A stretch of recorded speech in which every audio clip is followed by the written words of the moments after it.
What if some of the most limiting beliefs in your life didn't come from your enemies, your failures, or even your fears?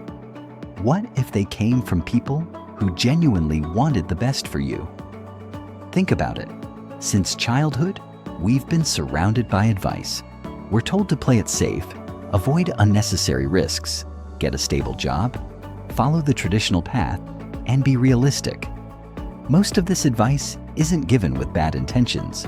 Parents want security for their children, teachers want students to avoid mistakes, and friends want to protect each other from disappointment. But here's the uncomfortable question. What if some of that good advice is actually preventing you from becoming who you're capable of being? Today, we're exploring a powerful idea: how societal expectations can quietly shape our decisions, limit our ambitions, and convince us that staying comfortable is the same as being successful. This isn't about rejecting society or ignoring wisdom. It's about learning the difference between guidance that helps you grow and advice that keeps you trapped. Because sometimes the biggest obstacle to an extraordinary life isn't failure, it's fitting in. Most people believe they're making independent choices, but are they really? Imagine you're acting in a play, and the script was handed to you before you were even old enough to read it. Study hard, get good grades, choose a respectable career, find a partner, buy a house, work for decades, retire, and then enjoy life. For many people, this path works well. There's nothing inherently wrong with it. The problem begins when society presents one path as the only acceptable path. The invisible script becomes dangerous when people stop questioning it, not because the script itself is wrong, but because it may not be right for everyone. Some people are natural entrepreneurs, others are artists, adventurers, innovators, or creators.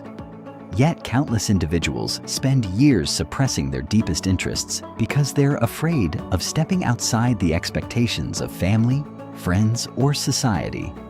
The pressure isn't always obvious. Nobody has to force you. You absorb it naturally over time. Slowly, you begin measuring your worth through external approval. Instead of asking what you truly want, you start asking what other people will think, whether something looks successful, or whether it's considered respectable. That subtle shift can completely change the direction of your life. Why safe advice feels so comforting. To be fair, most conventional advice exists for a reason. Historically, stability increased survival, predictability reduced risk, and following established paths often led to reliable outcomes. The challenge is that the world changes much faster than advice does. Many beliefs that made perfect sense 20, 30, or 50 years ago don't necessarily fit today's reality. Take the phrase, "don't take risks." On the surface, it sounds wise. But every meaningful achievement in life involves some degree of risk. Starting a business is risky. Changing careers is risky. Moving to a new city is risky. Publishing your work is risky. Falling in love is risky. In fact, even doing nothing carries risk. The risk of regret, the risk of unrealized potential, and the risk of spending your life wondering what might have happened if you had been brave enough to try. Safe advice tends to focus on avoiding failure. Success, however, usually requires pursuing possibility. There's a huge difference between the two. When people tell you to play it safe, they may be protecting you from temporary pain, but they might also be protecting you from extraordinary growth. Human beings are naturally social creatures. Throughout our evolution, acceptance and belonging were essential for survival. Rejection often carried serious consequences. Even today, our brains remain highly sensitive to social approval. That's why societal expectations can be so powerful. Many people aren't actually afraid of failure. They're afraid of judgment. Think about how often life decisions are influenced by other people's opinions. Someone stays in a career they dislike because it sounds impressive. Someone avoids pursuing a passion because others won't understand it. Someone remains in an unhealthy situation because leaving would disappoint the people around them.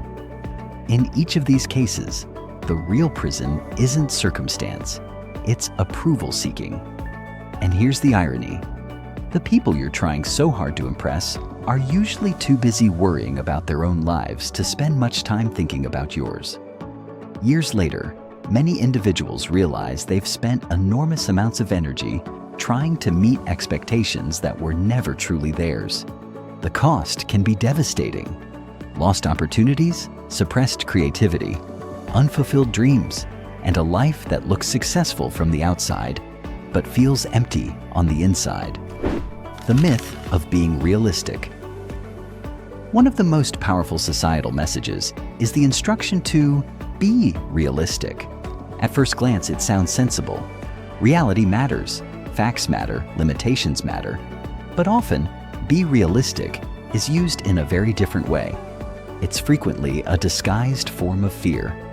When someone says your dream is unrealistic, they may not be evaluating your potential at all. They may simply be projecting their own limitations onto you. History is filled with achievements that were once considered unrealistic.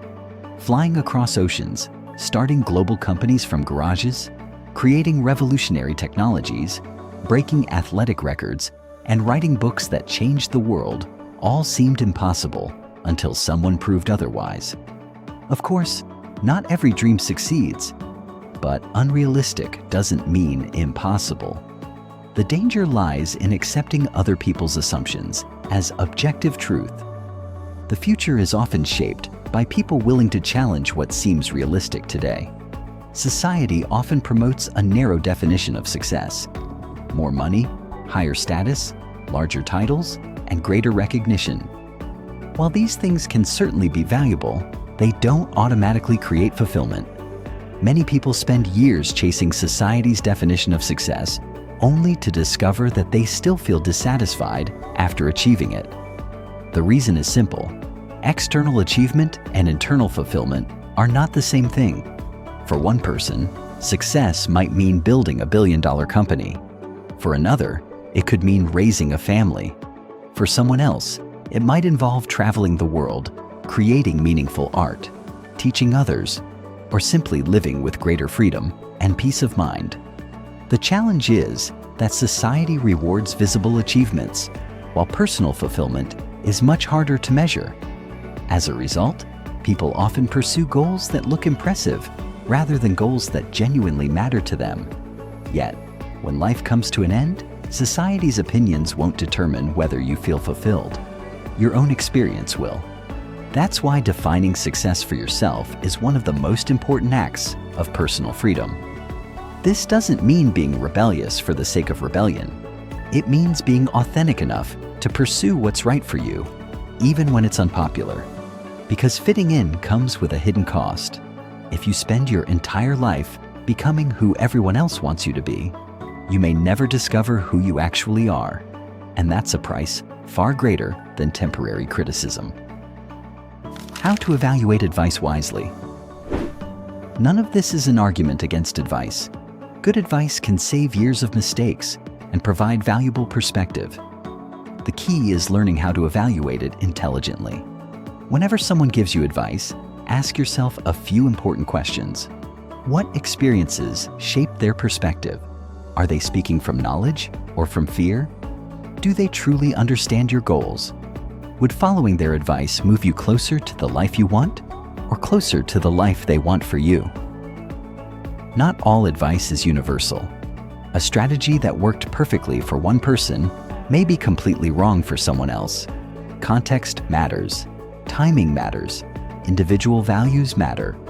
The goal isn't to reject guidance, but to think critically. Take wisdom where you find it, but leave behind unnecessary limitations. And remember, no one else has to live with the consequences of your decisions. You do. So, is society trapping you with good advice? Sometimes yes. Not because society is malicious, and not because people want you to fail.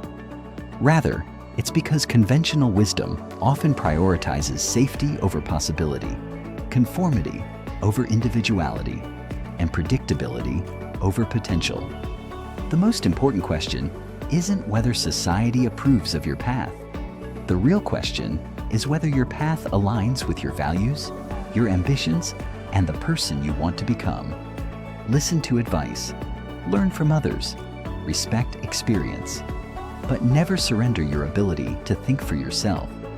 Because the greatest opportunities in life are often found beyond the boundaries of what's considered normal. The life you want may not exist inside society's script. You may have to write parts of it yourself. And while that can feel uncomfortable, uncertain, and even frightening, it can also be the beginning of something extraordinary. The next time you hear advice that sounds safe, practical, and widely accepted, ask yourself one simple question. Is this helping me grow? Or is it helping me stay where I am? The answer could change everything. Subscribe for more thought-provoking insights designed to help you break free from limiting beliefs and unlock your true potential.